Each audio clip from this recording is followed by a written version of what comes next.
Hello, my name is Dr. Hugh Moran, and I would like to present my approach to critical care management of patients with severe behavioural disorders.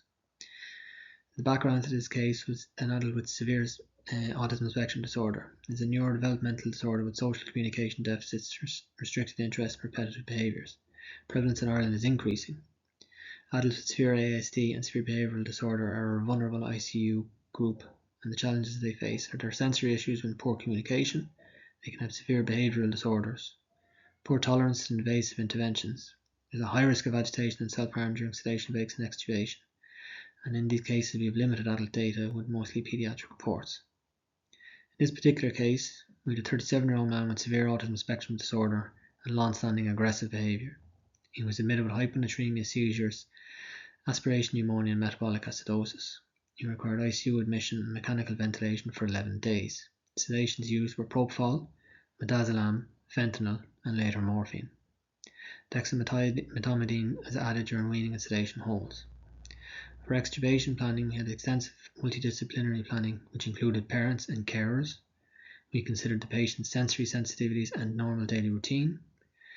The patient was pre-medicated with chlorhydrate and promethazine. We continued olanzapine and diazepam via an NG tube. We removed all invasive lines before extubation. IVs were placed in the feet and hidden with socks. We maintained a low-dose propofol and dexmedetomidine infusions. The environment was made quiet and with low light and minimal staff entry. Monitoring of procedures were deferred unless absolutely essential. The post-extubation course then, the oxygen was well tolerated via an Ensuri mask and then later nasal prongs. The dexmedetomidine was tapered, but the oral diazepam was continued. Agitation was well managed through a reassurance from family and carers.